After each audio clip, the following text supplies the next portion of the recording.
سجدہ سہو کسے کہتے ہیں؟ ترک واجب یا تخیر رکن کی وجہ سے نماز میں جو کمی ہو اس کی تلافی کے لیے جو سجدہ کیے جائے اسے سجدہ سہو کہتے ہیں۔ سجدہ سہو کا طریقہ، سجدہ سہو کا طریقہ یہ ہے کہ قاعدہ اخیرہ میں اتحیات پڑھنے کے بعد درود شریف اور دعا پڑھنے کے بغیر دائیں طرف سلام پھیر دیا جائے اور پھر 2 سجدے کیے جائیں۔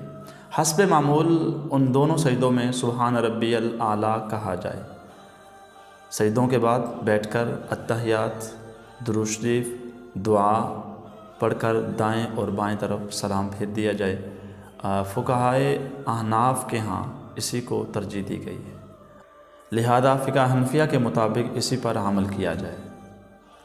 سجدہ سہو کن وجوہات سے واجب ہوتا ہے؟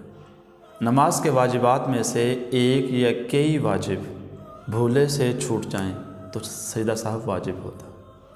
نمبر 2، یا کسی واجب کو اس کے متعین مقام سے مقدم یا مؤخر کر دیا جائے تو سجدہ سہو واجب ہوتا ہے۔ نمبر 3، 2 دفعہ کسی واجب کو ادا کر لینے سے سجدہ سہو واجب ہوتا ہے۔ نمبر 4، کسی واجب میں تغیر و تبدیل کر دینا، مثلا جہر کی جگہ میں سر اور سر کی جگہ پر جہر ہو جانا۔ مثال کے طور پر جن نمازوں میں قرات خاموشی سے ہوتی ہے آپ ان نمازوں میں بلند آواز سے قرات کریں تو سجدہ سہو واجب ہو جائے گا، اور جن نمازوں میں قرات بلند آواز سے ہوتی ہے ان نمازوں میں خاموشی سے قرات کرنے سے سجدہ سہو واجب ہو جاتا ہے۔ نمبر 5، فرائض میں سے کسی فرض کو اس کے مقام سے مقدم یا مؤخر کر دینے سے سجدہ سہو واجب ہوتا ہے۔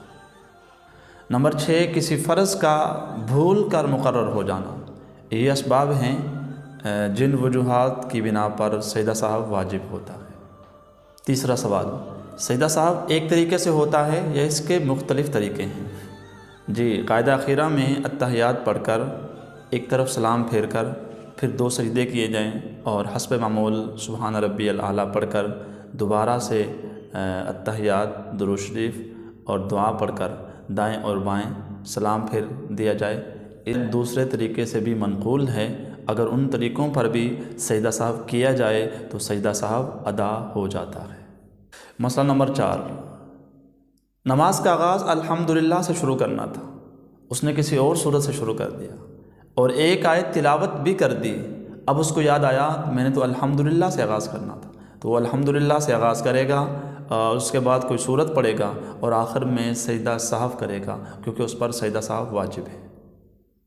اسی طرح مسئلہ نمبر 5، فرض کی پہلی 2 رکعتوں میں یا نفل اور وتر کی کسی رکعت میں الحمد کی ایک آیت بھی رہ گئی تو سجدہ سہو واجب ہے۔ اس لیے نماز میں جو کمی ہو اس کی تلافی کے لیے سجدہ سہو کیا جاتا ہے۔ ہمارے دین اسلام میں دیگر مذاہب کی نسبتاً بہت آسانی رکھ دی گئی ہے، جس طرح دیگر عبادات کے اندر آسانی رکھی گئی ہے۔ اس طرح امت مسلمہ کی کمزوری کو مد نظر رکھتے ہوئے نماز میں کافی حد تک آسانی میسر ہے۔